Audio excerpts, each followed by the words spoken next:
कितने कार्यकर्ता कितने बजे पहुंचे थे, और दूसरा, क्या इन्हें हिरासत में लिया गया है?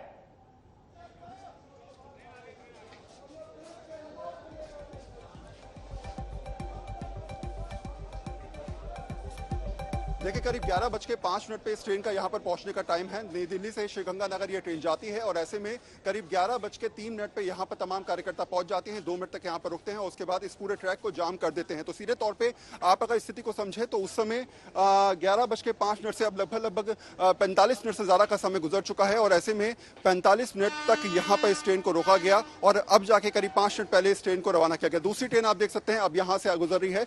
ये सेकेंड ट्रेन है। करीब 2-1.5 घंटे के बाद यहां से इस ट्रेन का गुजरना हो रहा है। हालांकि इस ट्रेन को पहले करीब 11:15 पे गुजरना था, यानी कि 10 मिनट के अंतराल के बाद इस ट्रेन को गुजरना था, लेकिन उस ट्रेन को रोकने की वजह से ये करीब आधे घंटे से ज्यादा लेट हो गई। तो ये परिस्थितियां समझा रही हैं कि किस तरीके से यहां पर करीब 45 से ज्यादा यूथ कांग्रेस के कार्यकर्ताओं ने पहुंचे। उसके बाद 11:05 पर इन कार्यकर्ताओं ने रेलवे ट्रैक को बाधित किया और उसकी वजह से एक ट्रेन को रोका और पीछे का जो ट्रैफिक है रेलवे का, वो उसकी वजह से करीब आधे घंटे से ज्यादा ट्रेनें लेट होती हुई यहाँ पर नजर आ रही हैं। सामने की तरफ से आप देखेंगे तो यहाँ पर रेलवे के अधिकारी आपको नजर आ रहे होंगे प्लेटफॉर्म नंबर 2 पर, पहले ट्रैक पर जहां से ये ट्रेन गुजरनी है, जहां पर पहले ट्रेन को रोका गया था, वहां भी जो है वो इस समय जीआरपी आरपीएफ के जवान आपको नजर आ रहे होंगे। तो कोशिश अब रेलवे की यह है कि किसी प्रकार की कोई घटना ना हो। जो ट्रैक बाधित हुआ था उसको खुलवा लिया गया है और जो बाकी ट्रेनें पीछे ट्रैफिक में फंसी हैं या उनका रोका गया था, अब उनके आगमन की स्थिति को जो है सुचारू रूप से चलाया जाए। जी शुभांकर। जी, अब वरुण, ये तस्वीरें लगातार हम देख रहे हैं कि ट्रेनों की आवाजाही जो है वो यहां हमें नजर आ रहा है कि शुरू हो गई है। अब आप जरा हमें ये बताइए कि जो यहां पर नई ट्रेन आ रही, क्या अभी भी कोई असमंजस की स्थिति है या अब ये माना जाए कि ट्रेनों की आवाजाही अब सुगम तरीके से होगी?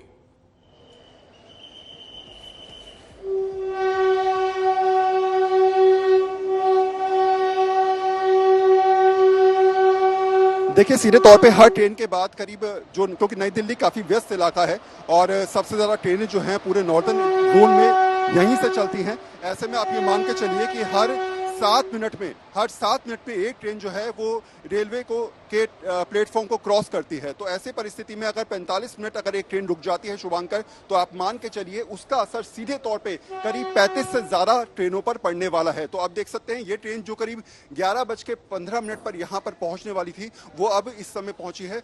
लगभग ऐसी स्थिति अगर बनती है और 45 मिनट एक ट्रेन लेट होती है तो पीछे आने वाली ट्रेनों पर असर उससे ज्यादा होगा और हर ट्रेन में करीब 5-5 मिनट का आप अंतराल बढ़ाएं तो ये स्थिति कम से कम 1.5 घंटा और 2 घंटे तक पहुंचेगी। तो यात्रियों को परेशानी जरूर होगी इसकी वजह से, लेकिन हाँ, क्योंकि पहली जो ट्रेन रुकी हुई थी उसको निकाल दिया गया है, उसको यहां से हटा दिया गया है, दूसरी ट्रेन आ गई है, तो ये स्थिति अब सुचारू रूप से रहेगी। लेकिन हाँ, ये जरूर है रेलवे के लिए सबसे बड़ी पहली कि आखिर इस प्रकार की जो स्थिति बनी है उसको आगे वाले स्थिति में ना बनती नजर आए और प्लेटफॉर्म पर कार्यकर्ता या आंदोलनकारी ना पहुंचे। इसलिए जितने भी रेलवे स्टेशन है, चाहे वो नई दिल्ली की बात करूं, मैं पुरानी दिल्ली की बात करूं या फिर इस समय जो है वो निजामुद्दीन रेलवे स्टेशन की बात करूं, वहां पर सिक्योरिटी को और ज्यादा बढ़ाया गया है और सबको अलर्ट मोड पर डाला गया है।